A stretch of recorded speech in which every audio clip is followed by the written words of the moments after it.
আপনি বলছেন নাউজুবিল্লাহ, আর সামনে শ্রোতা যারা তারা বলছে সুবহানাল্লাহ। মানে বক্তাও গাঁজা খেয়ে নেমেছে, শ্রোতারাও গাঁজা খেয়ে বসেছে। হে অবাক!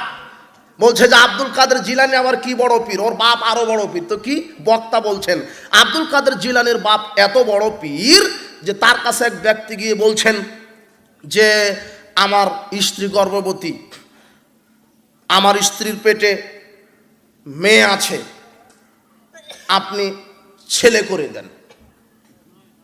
তো আব্দুল কাদের জিলানীর বাপ ধমক দিলেন, যা বেটা। তো ওই ধমকেই মেয়েটা পেটের মধ্যে ছেলে হয়ে গেছে। তো এটা আরে বুঝতে পারেনি, ও চলে গেল। আরে বক্তা বলছেন আর শ্রোতা বলছেন সুবহানাল্লাহ। অবাক! দ্বিতীয় দিন এসেছে, আবার এসেছে, আপনি একটু ছেলে করে দেন। তো এইবারে ধমক দিয়েছে, ছেলেটা আবার মেয়ে হয়ে গেছে। তৃতীয়বার এসেছে, ছেলে করে দেন, আবার ধমক দিয়েছে, মেয়েটা আবার ছেলে হয়ে গেছে। চতুর্থবার এসেছে, আবার ধমক দিয়েছে, মেয়েটা আবার ছেলেটা আবার মেয়ে হয়ে গেছে। পঞ্চম দিনে যখন আসলেন, মানে বক্তা সাহেব এভাবে বক্তব্য দিচ্ছেন, তখন আব্দুল কাদের জিলানীর ছেলে আব্দুল কাদের জিলানী বলছে তার বাপকে, আব্বা, লোকটা 4 দিন 5 দিন থেকে আসছে, একটু তার স্ত্রীর পেটের মেয়েটাকে ছেলে সন্তান করে দেন না। তখন আব্দুল কাদের জিলানীর বাপের যে মুরিদ, ও বলছে যে এই আব্দুল কাদের জিলানী, তুমিও তোমার বাপকে চিনতে পারোনি। তোমার বাপ যেই কয়বার ধমক দিয়েছে সেই কয়বারে ছেলে থেকে মেয়ে, মেয়ে থেকে ছেলে হয়েছে। এখন তার স্ত্রীর পেটে আছে মেয়ে, আজকে যদি ধমক দেয় তাহলে পৃথিবীর সব মেয়েই পুরুষ হয়ে যাবে। তখন সবাই বলছে সুবহানাল্লাহ। এর বক্তা বলছে না, বাংলাদেশের মাটিতে বক্তা বক্তব্য দিচ্ছে। বক্তা বলছে যে আব্দুল কাদের জিলানীর বাড়িতে ভিক্ষুক আসলো, আব্দুল কাদের জিলানীর মা ভিক্ষা দিতে গেছে। তখন ভিক্ষুকটা আব্দুল কাদের জিলানীকে উপভোগ করতে চেয়েছে। তখন আব্দুল কাদের জিলানী মায়ের পেটের ভিতরে, মায়ের পেট থেকে আব্দুল কাদের জিলানী বুঝতে পেরে আব্দুল কাদের জিলানী মায়ের পেট থেকে বের হয়ে ভিক্ষুককে মেরে দিলেন। বক্তা বলছে, তখন শ্রোতা বলছে সুবহানাল্লাহ। এখনো তো ভিক্ষুক জেনা করেনি নাকি? এখনো তো ভিক্ষুক কি করেনি তার মায়ের সাথে? তো আগেই মেরে দিল। মানে এর হুঁশ নাই, বুদ্ধিও নাই। আর একটা কথা, বের হলো ঠিক আছে, তো আবার ঢুকলো কিভাবে? বুঝেননি কথা? ও তো বের হয়েছে, হতে পারে, বের হতে পারে না, পেটে থাকলে তো বের হবে, তো আবার ঢুকলো কিভাবে? অবাক! মুহাম্মদ সাল্লাল্লাহু আলাইহি সাল্লাম ষষ্ঠ আসমানে গিয়ে আর সপ্তম আকাশে উঠতে পারে না, জিবরাইল ছেড়ে চলে এসেছে। তখন আব্দুল কাদের জিলানী ওখানে চলে গেছে। চলে, মুহাম্মদ তুমি এখানে ঘুরছো, তো আমাকে তো আমি আর পথ পাচ্ছি না, আল্লাহর কাছে দেখা করবো, তো চলো আমার সাথে চলো। অবাক কথা! অথচ ঘটছে হলো হিজরতের ঘটনা, কি এটা মেরাজের ঘটনা ঘটছে 13 নববী বর্ষে, আর আব্দুল কাদের যে জন্ম হলো 470 খ্রিস্টাব্দে। তার মানে ওই ঘটনারও 400 বছর পর আব্দুল কাদের জিলানীর জন্ম। তো জন্মের আগে গেল কিভাবে? বোঝেন কি কিছু? কত গাঁজাখুরি কথা চলে। আবার হুজুরকে জিজ্ঞাসা করছে, কত যে গাঁজাখুরি কথা বলছে, যে আচ্ছা টঙ্গীর মাঠে মানুষ এত যায় কেন, এত ভিড় কেন, দেশ বিদেশ থেকে আসে কেন টঙ্গীর মাঠে? তখন বক্তা বলছেন যে কাবা ঘরে সালাত আদায় করলে 1 রাকাত 1 লক্ষ গুণ নেকি হয়, আর টঙ্গীর মাঠে 1 রাকাত সালাত আদায় করলে 49 কোটির বেশি নেকি হয়। আরে দাওয়াতে তাবলিগ একটা বই আছে বাংলাদেশে, 85 পৃষ্ঠাতে লেখা আছে। অবাক! কোথায় কাবা ঘর আর পেশাব পায়খানা করার জায়গা টঙ্গী। অবাক কথা! যেখানে মানুষ পেশাব পায়খানা করে রাখে, যার 5 পয়সা মূল্য কাবা ঘরের তুলনায় নেই, অথচ বক্তা মেরে দিল ফতুয়া 49 কোটি গুণ। চলে এগুলা।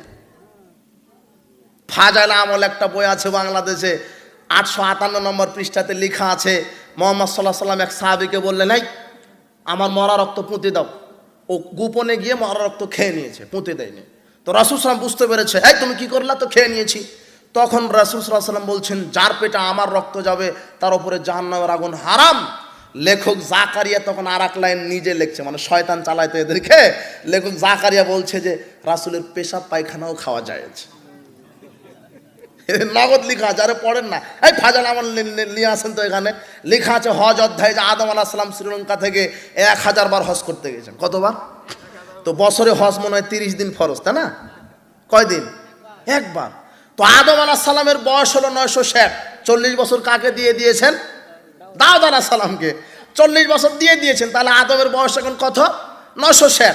তো প্রতি বছর হজ করলেও তো 960 হয়, 1000 কিভাবে হয়? তার মানে গাঁজা খেয়ে বসেছিল লিখতে, বুঝেননি কথা? মানে গাঁজাখুরি কথা এদেশে আছে। বক্তা বলছে যে কেউ যদি পেশাব করে আগে কুলুক নিতে হবে। কি নিতে হবে? কুলুক, তারপরে পানি। পানি থাকার পরও ঢিল টিস্যু নিতে হবে। তাহলে ফজিলত কত? যার ঢিলটা যত বড় হবে মিজানের পাল্লাতে নেকি ভারী বেশি হবে তত। অথচ পানি থাকলে কুলুকের আর প্রয়োজন। পানির বিকল্প হলো ঢিল, কুলুক, টিস্যু, বুঝেননি? পানি দিয়েই ইস্তেঞ্জা করতে হবে। আবু দাউদের 44 নম্বর হাদিস, ইবনে মাজাহ 355 নম্বর হাদিস। কিন্তু হুজুর মেরে দিল ফজিলত, যার কুলুকের ঢিলা যত বড় মিজানের পাল্লাতে নেকি তত ভারী বেশি। এই ফজিলতের বয়ান শুনে হাদি সাহেব হজের নিয়ত করে চলে গেছে মক্কায়। গিয়ে পেশাব করার পরে কুলুকের ঢিলা হিসেবে নিচ্ছে উহুদ পাহাড়। উহুদ পাহাড় দিয়ে কি করছে? বুঝেননি কথা? তো জিজ্ঞাসা করছে পাগলামি করছো কেন? তো না, পাগলামি আপনি করছেন। এই উহুদ পাহাড় বিচার মাঠে নেকির পাল্লা তাল্লা উঠিয়ে দিবেন। বুঝেননি কথা? চলছে দেশে কত জালজয়ী অবস্থা, কত খারাপ। আপনাকে বলছি, এক শ্রেণীর হুজুর, ভ্রান্ত হুজুর, যারা কোরআন হাদিসের অপব্যাখ্যা করে মানুষদের ইমানকে হরণ করে কোথায় নিয়ে যাচ্ছে? জাহান্নামে। এই কথা মুহাম্মদ সাল্লাল্লাহু আলাইহি ওয়াসাল্লাম বলছেন। এক শ্রেণীর আলেম বের হবে, দায়ী বের হবে, কোরআন সুন্নাহর অপব্যাখ্যা করে এদেরকে জাহান্নামে নিয়ে যাবে। বলছিলাম কত আয়াতের তারা অপব্যাখ্যা করেছে, কত আয়াতের তারা অপব্যাখ্যা করেছে। তারা বলছে কুলুবুল মুমিন আরশুল্লাহ, আল্লাহর আরশ, মুমিনের অন্তর হলো আল্লাহর আরশ, যত আল্লাহ তত আল্লাহ, আল্লাহ সব জায়গাতে থাকে। এই আকীদা সঠিক? জি না।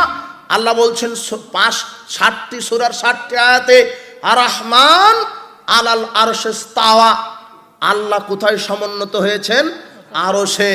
যদি আপনি বলেন আকীদা বুঝেন, এরপর একটু মানহাজ বুঝাবো। আকীদা আপনার বুঝ, আপনার ব্যাখ্যাটা রাসূল সাল্লাল্লাহু আলাইহি ওয়াসাল্লাম, সাহাবায়ে কেরাম যেভাবে ব্যাখ্যা করেছেন ওইভাবে আপনাকে বুঝতে হবে। তারা জাল জয়ীব বানোয়াট হাদিস বানিয়ে, এগুলো জয়ীব জাল হাদিস তারা বানালো যে আল্লাহ মুমিনের অন্তর আল্লাহর আরশ, প্রত্যেকের অন্তরে আল্লাহ থাকেন, তার মানে আল্লাহ সব জায়গাতে বিরাজমান। অথচ রাসূল সাল্লাল্লাহু আলাইহি ওয়াসাল্লাম, সাহাবাদের আকীদা আল্লাহ সব জায়গাতে নন, আল্লাহ কোথায় সমুন্নত? আপনার হুজুর